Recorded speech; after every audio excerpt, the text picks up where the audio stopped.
કચ્છમાં ગુનાખોરી અને નશીલા પદાર્થોનું દૂષણ વધ્યું. સ્ટોરી રિપોર્ટ બાય કરણ વાઘેલા, ભુજ.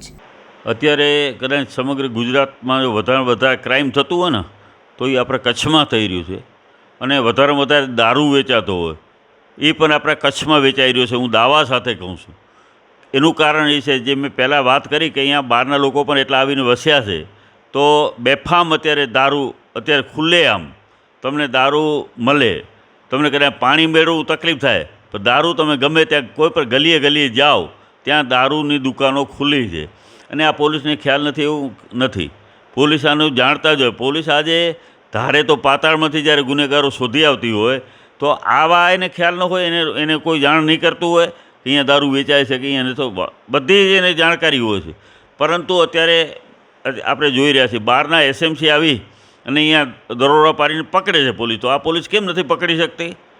આજે આ પોલીસની નિયત જ નથી, એટલા માટે કે સૌથી વધારે કદાચ હપ્તા ગાંધીનગર સુધી પહોંચતા હોય તો એ દારૂમાંથી પહોંચે છે.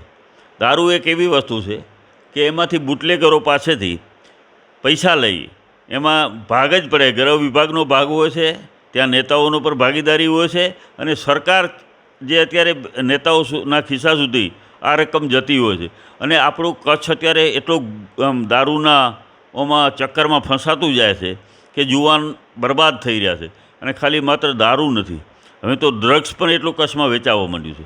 કાયદો અને વ્યવસ્થાને નામે બિલકુલ અહીંયા કચ્છમાં મીંડું છે. 2 એસપી બન્યા પછી પણ ક્રાઇમ કેમ વધતા જાય છે? ગુનેગારોને કોઈ ભય જ નથી, કોઈ ડર જ નથી, કોઈ બીક નથી. ખુલ્લેઆમ તમારે હાલતા, તમારે માણસોને હાલતા ખૂન કરી નાખે છે, મર્ડર કરી નાખે છે. કોઈ હાલે જતા હોય, ચાલે જતા હોય પગે, તો એના ગળામાંથી ચેન, દાગીના લૂંટાઈ જાય છે. દરરોજ ઘરોમાં તમે એક દિવસ માટે કોઈ બહાર ગામ જાઓ તો બિલકુલ તમે ઘરે આવો, બહાર પાછળથી ફોન જાય ભાઈ તમારું ઘર તો તૂટેલું છે. તો અત્યારે બેફામ ચોરીનું પ્રમાણ પણ ખૂબ વધ્યું છે.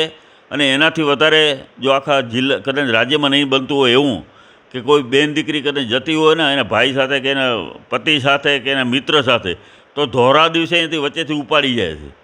કદાચ યુપી બિહારમાં પણ આવી હાલત નહીં હોય, એટલાથી ખરાબ હાલત આપણા જિલ્લાની છે.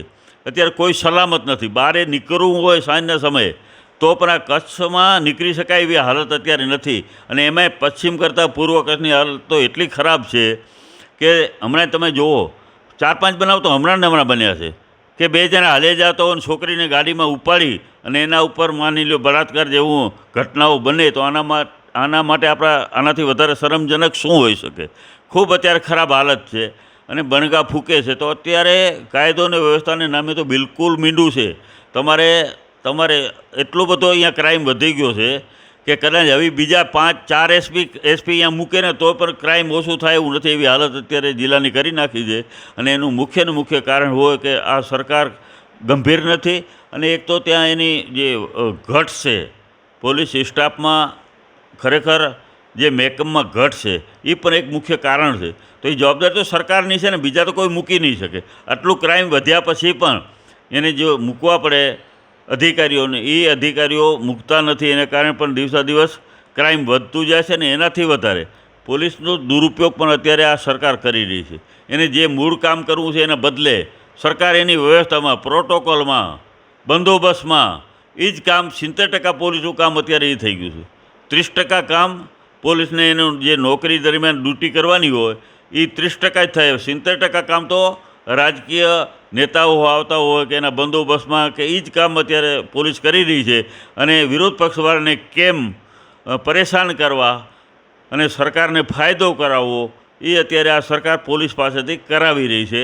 તો પોલીસ જે મૂળ કામ કરવું છે એને બદલે સરકારની ગુલામી, સરકારની વાયવાયમાં પોલીસ અત્યારે કામ કરી રહી છે.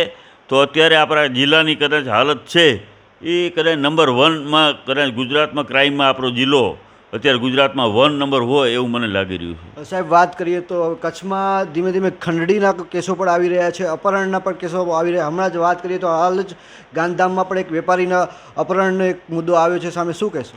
મેં પહેલાં પણ વાત કરી કે અત્યારે કોઈ સલામત નથી. અત્યારે અપહરણ, તમે વિચાર કરો, આટલો બધો એમ વાત કરે કે આપણે વ્યાજખોરો ઉપર આપણે પગલાં લેશું, કાર્યવાહી કરશું, તોય તમારે એકાંતરે કોકને કોક આપઘાત કરે છે. તો કચ્છમાં વ્યાજખોરીનો પર એટલો બધો ગ્રાફ ઊંચો થઈ ગયો છે અને એમાંય પર ક્યાંક ને ક્યાંક પોલીસના અધિકારીઓ કે એમના લોકોના પૈસા એમાં ભાગીદારી હોય છે અને એને લઈને આ વ્યાજખોરો બેફામ બની ગયા છે. આ તો કોઈ ફરિયાદ કરે અને એના અમે ચીલાચાલુ કાર્યવાહી થાય છે. બાકી હજી પણ આજે ખૂબ મોટે પાયે વ્યાજખોરીનો ધંધો છે. ખંડણીઓનું પણ એટલું બધું છે. અત્યારે બેફામ કોઈના જમીનો ખોટા કાગરિયા ખોટા દસ્તાવેજનો આધારે જમીનો દસ્તાવેજ કરી લે છે, ખુલ્લેઆમ ફરે છે, પછી કાંઈ થતું નથી. એટલે માત્ર આ સરકાર કાયદા અને વ્યવસ્થાની વાતો કરે છે, રોજ રોજ કાંઈક ને કાંઈક નવું લઈ આવે, પરંતુ તમારી ગુનાખોરી કેમ ઘટતી જ નથી?